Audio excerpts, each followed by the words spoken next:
Greetings, Judah. DFG here, Gideon's Flight.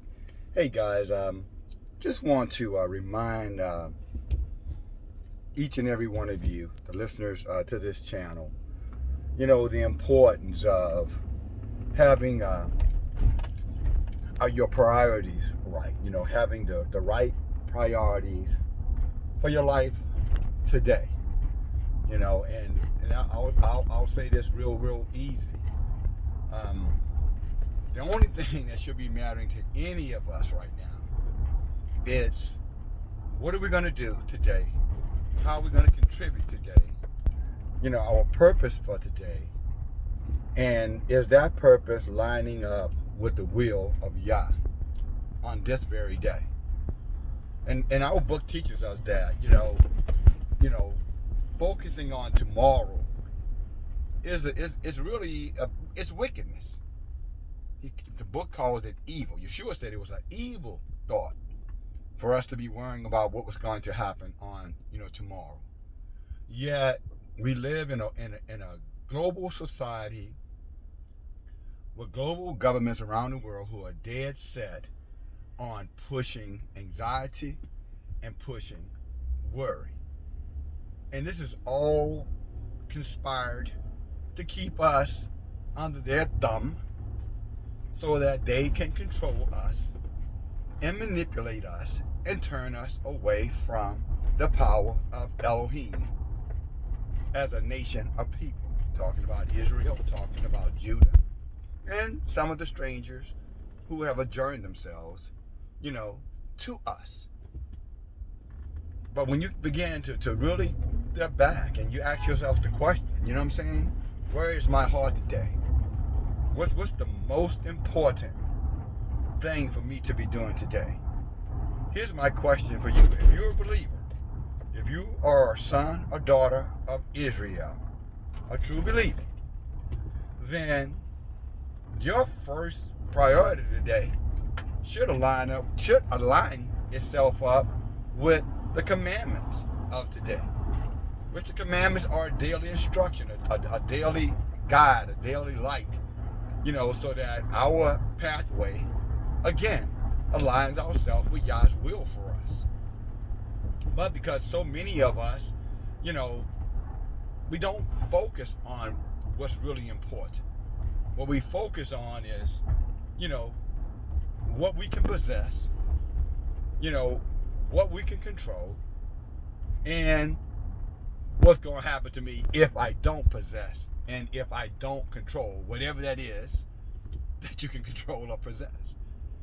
Which in all actuality, the reason Yeshua made that comment about worrying about tomorrow, because he was really trying to remind you and I that tomorrow isn't promised. Many people are going to leave this planet today. Many people are going to be before judgment by the time they reawaken. In other words, the book says accounted to man wants to die, and after that, judgment. So many people are going to fall asleep. They're going to die today, many kind of ways. Murder, sickness, illness, accidents, you name it. And the next time they awaken, they're going to be before judgment. And it's going to be, to them, it's going to be almost as quick as it's going to be like a blinking of the eye, that fast. How fast can you blink your eye? Now, that's pretty damn fast. I think you would have to agree. So if your life can change in a blinking of an eye, if your life can change, your destiny can change in a blinking of an eye, then I ask you again, what are you focused on today? What has you worried today? And is that more important than eternity to you? Let's go back to the commandments. What is the first and second commandment? Now, I know some of you guys are probably sitting there thinking about that question. I'm talking about the family, Israel, Judah. Some of you are probably thinking about that question. And some of you are smart enough probably going already and Googling it up. And I laugh, but it's not funny, but I laugh because, what you just did or what you're thinking to do, which is wise. it's prevalent. That's what you should do if you don't know what they are. But can I remind you? Can I remind you on this day what they are? The first commandment is to love Elohim with all your heart, all your mind, and all your strength. And that you would have no other Elohim before him. None. No, nothing. No gods made with hands. No God made with, bricks and stones. No gods made from things of the sea or things of the air. Obviously, no religion. Because all those things fall into the second. Thou shalt have no idols. None whatsoever. And the thing that you should equally be reminded of is that when you start thinking about what's got you worried today, and you start to make real serious spiritual connection, then you would be asking yourself again, what has me worried? And at the end of the day, what really controls my life? Does Elohim has the final say in your days or your day? Or does the God of this world, man, the God who controls men, the rulers of the darkness of this world, is what Paul called them in the book of Ephesians. He called them spiritual wickedness in high places. In essence, the gods who control currency. Yeah, money.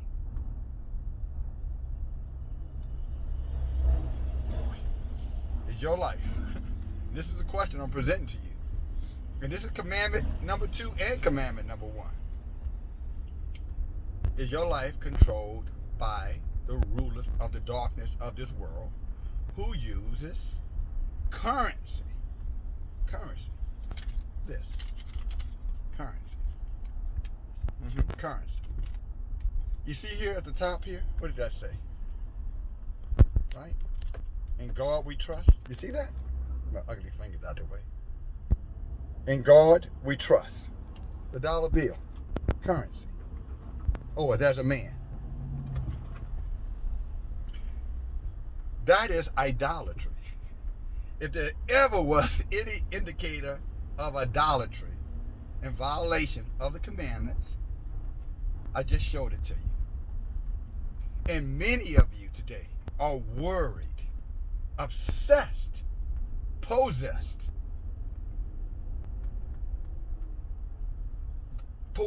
to the point that you can't even sleep at night for fear of what's going to happen to you, because the rulers of the God that they trust right here got you so under its thumb that you will pretty much sacrifice family, you'll sacrifice your soul, you will sacrifice eternity for fear that if you don't serve this God, that you're going to be destroyed. Yeah, we were reminded by Yeshua, what did it profit a man to gain the whole world and lose his soul? It profits him absolutely not. There is zero profit in this. Yet this is what's controlling most individuals, and unfortunately, many of us. And then you have, again, Matthew. I'll give you an easy one. You go to Matthew chapter 4. I think Luke chapter 4 too. And you'll see Lucifer, demons, the wicked one, Satan, the murderer, the thief, the robber, the destroyer, coming before the Son of Man, waving this in front of him. Matter of fact, he says, the kingdoms of the world. You see that right? You see that pyramid? See that eye at the top of that pyramid? So all you Freemasons, fraternities, sororities, etc. See that? Does that look familiar to you? See, that's symbolic of world domination. Who's at the top of the pyramid? The all-seeing eye. So when this is your objective of the day, to get this, get the bag, as they say, then understand there's something that comes with that bag. The God who controls this. So in essence, he is your God, and he is controlling you. And I can assure you, and I can remind you again, that if you serve any other Elohims other than the Creator,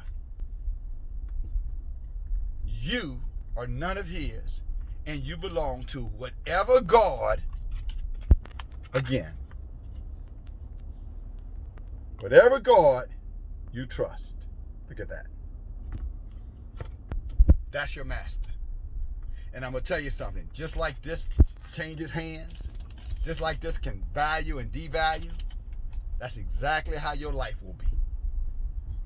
You know, you're wave-reminded, back and forth, you know, worried, stressed out, anxiety, fearful, cowardly, envious, murderous, lustfulness. Think about it. Think about the wickedness that's on this planet. Think about all the wickedness on this planet. My brothers and sisters, it has one, again, let's come back here. It has one, see that one? One common denominator. And see, the elite amongst us, the creators of so-called currency, they knew what they were doing when they created this. They put the I, they put the pyramid, they put the one, they put God we trust. In other words, they were making sure that if you chase this, that they would always control you. And not only would they control you, they would use everyone who chases this and everything that is valued by this to destroy you. Destroy your family, destroy your integrity. Think about it. Think about how many people have lost their integrity behind money. Been set up by other people who were put in place to destroy someone else's credibility, you know, by money. You know, setups. I mean, if you think about it again, this one thing here controls almost every wicked agenda on this planet. In the end, it's all about money. Sex trafficking, money. Prostitution, money. Entertainment, money. Sports, money. Materialism, money. Prestige, money. Power, money. The God of this world. And I just want to bring that out to you again. When this is what you're thinking about and how you need to do things to make sure you have this tomorrow, then understand that you have sold your soul to this. And this particular God is going to hell, and it's going to take many, many of you with him if you continue to serve him. And our book tells us that we should have, again, one Elohim. And their God says that you should have one Elohim too. So these two forces are competing with each other. One is truth and built on truth. And the other is a lie and is built on corruption. And that corruption is destroying families, relationships, one's spirituality, one's ability to see clear. It perpetuates every kind of vile spirit on the planet. This particular God, you know, it incites every kind of evil, abortions, feminism, masochistic foolishness, abominable acts, you name it.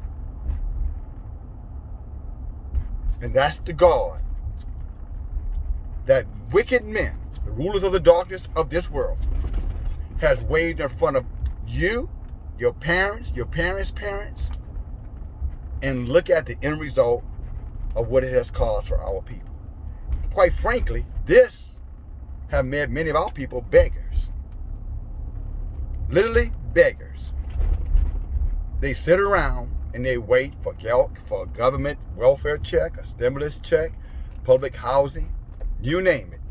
Made them complete beggars. Food stamps. Beggars. And our book says that we were supposed to be the lender, not the borrowers.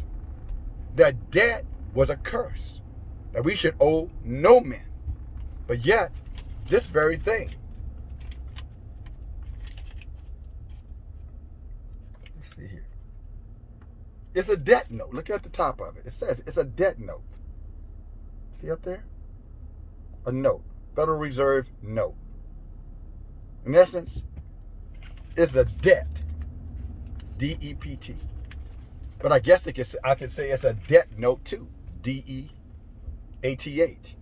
Because it has destroyed many souls, and it will destroy many souls. My advice to you, my brothers and sisters, don't let it destroy your soul.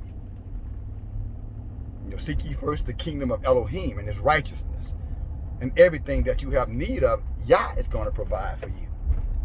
But if you seek the kingdom of glory and power, of riches, filthy lucre, then this is going to be your God.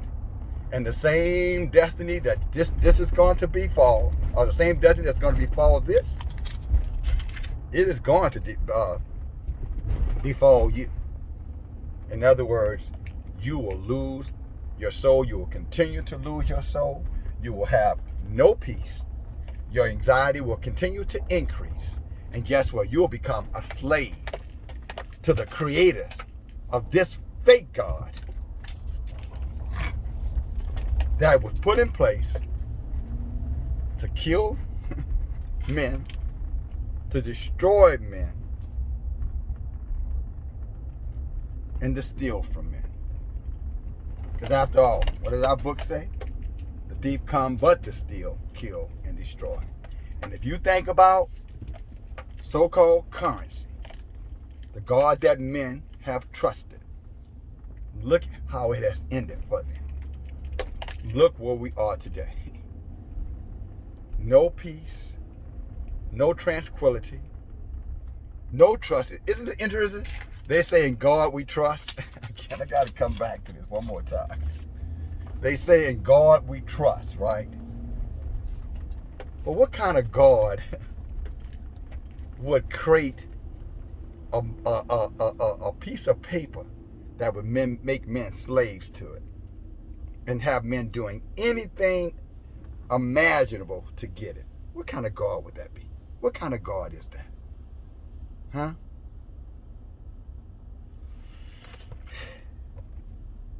It's a God who will destroy your soul in hellfire. Remember how I started this message. In a moment, in a twinkling of an eye, many people are going to die today, and they're going to reawaken, and they're going to be in front of judgment, and they're going to have to answer to the first and the second commandment. Did they have any gods? Elohim? Did they serve Elohim? And secondly, did they have any idols that competed with Elohim? Like this one. DFG, just wake up. We're in the end. Just thought you might want to know that. All right? At least know this information. If you don't know we're in the end now, you really need to wake up. But I just thought that it was important, to remind us in these days, of fear and intimidation and worry and greed and lust and murder and mayhem and abomination, emasculation, infemination, homosexuality, murdering of our children, murdering of our sons, fearful of our sons, rulership of the women, who are running amok, men who are becoming infanticized. But there's something greater than all of that. And if you put your mind on that, as the book says, it will keep your mind in perfect peace. So are you worried right now? Then I'm going to tell you, this is the answer to your problems. This is causing it. If you want peace right now, you take this, you put this out of your eyesight, get it out of your mind, trust in Elohim, let him guide you. and you stay prayerful. And then you'll see his glory. And just in case, when you fall asleep and you reawaken, you'll hear a voice saying, "Well done, my good and faithful servant." Praise Yah. DFG, talk to you later. Bye now.